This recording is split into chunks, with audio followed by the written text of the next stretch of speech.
Hello everyone, I'm Dr. Abla and today I'm starting a new series of videos how to succeed your PhD in Morocco and start international career. You need to work on that before you finish your PhD, during the years of your PhD. I know it's hard, I know it's tough, I know there is no salary, there is no funds, ما عندكش salaire, ما عندكش الفلوس باش دير ولا تركز على شي حاجة أخرى، ولكن you invest كتانفيستي في المستقبل ديالك tout simplement.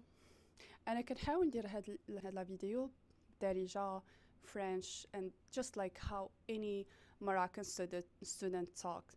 I know بلي الأغلبية ديال students in Morocco, this is like the kind of people I was surrounded with during my studies. They can understand English and French and they use that on daily basis. So we are not gonna have this problem of language because I want to talk to you guys like I'm talking to my siblings or my little brothers and sisters. Honestly, I wish 3 years ago someone came and told me like about what I should do and things that I really need to focus on while I'm doing my PhD to make it easier for me to find opportunities and not really wait a long time to find a job after my PhD.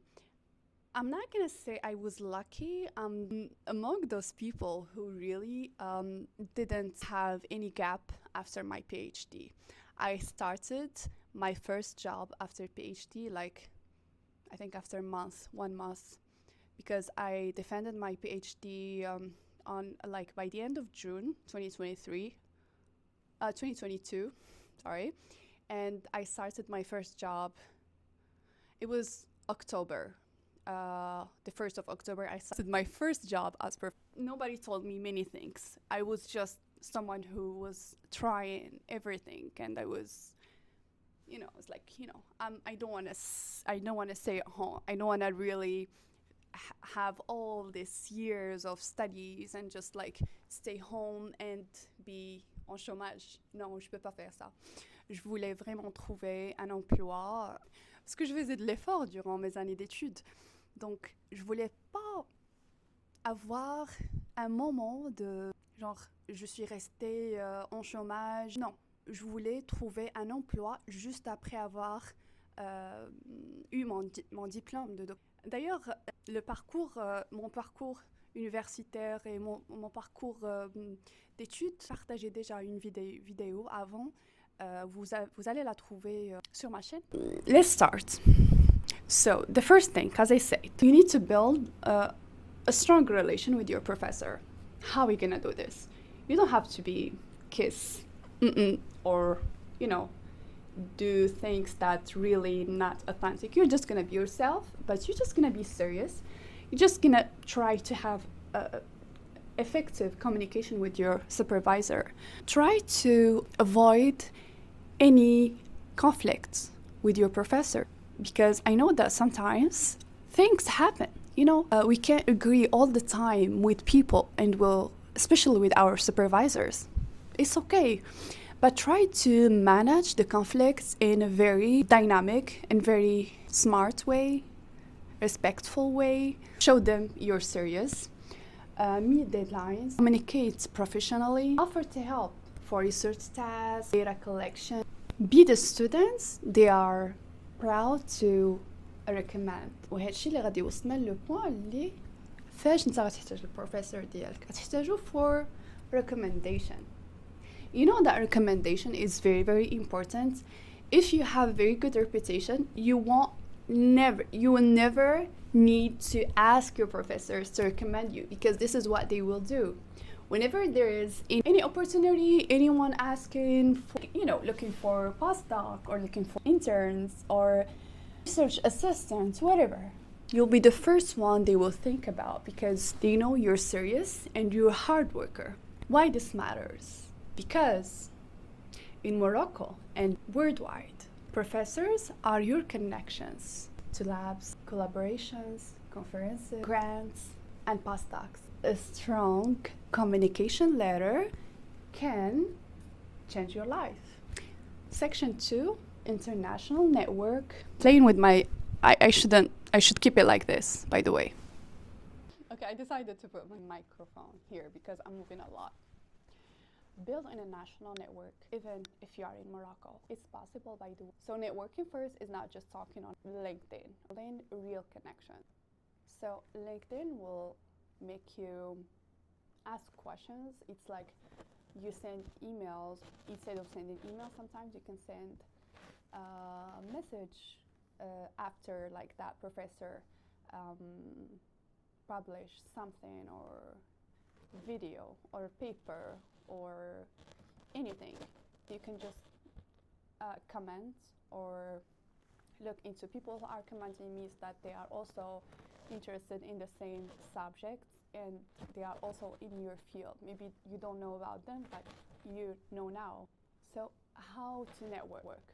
I will tell you by the end of this section, if you are in a conference, how to approach people, how to talk to people, like to start conversation and to make the communication very effective and make this person that you talk to a part of your network at the end of the discussion, because it should be effective. You're there, you're investing, you're in the conference, you invest in your time, so you need to get something out of it, at least one connection. You grow your network somehow, okay? So you need first to attend international conferences, online or in person. You need to join research groups on LinkedIn, for example. Ask questions during webinars. I don't care, just any question. If you have the option to ask questions, just ask. Email researchers whose work you admire. Presents posters in free or low cost events. So why this works? First, most postdocs are filled with international networks, not a public calls. You want them to say, oh yes, I know them, they're great. Yeah, like imagine this thing happening, like this conversation between two professors. I'm looking for a postdoc for this new project that I have already grant, so I need really to hire someone. That person that you know, I know this PhD student that she already defended. I saw her post on LinkedIn, so she already defended and she works on that. And I know that she's a really serious person and she's really interested and motivated to work and she's a good communicator. And this is her name or his name. It's easy. This will happen because you invested and you already put some effort into that. Okay, the tip how to approach people during conferences. Maybe you just like, hi, you present yourself. I am Abla, I'm research scientist somewhere at this university. And I saw your talk, like, and it's very important, you know, like when you say that about this, I can really relate because I've been reading this paper and something like that. I asked this question about this. I think also, like, I'm also wondering, and I also wanted to ask this question about this. Do you just try to create the conversation, you know? Especially if you are interested in one person that you know, like a keynote speaker or something, you just look them up and you see like their work and what they work on, paper of them that is already published, and you're just like, I read your paper about this, and you know, try to create that. You're there, you should do something, don't forget. Section 3 is the last part for publications. Publish strategically. You don't have to publish hundreds of papers in just not good conferences or journals. Try to focus on quality over quantity. We know that because one A-level paper is stronger than 5 weak publications.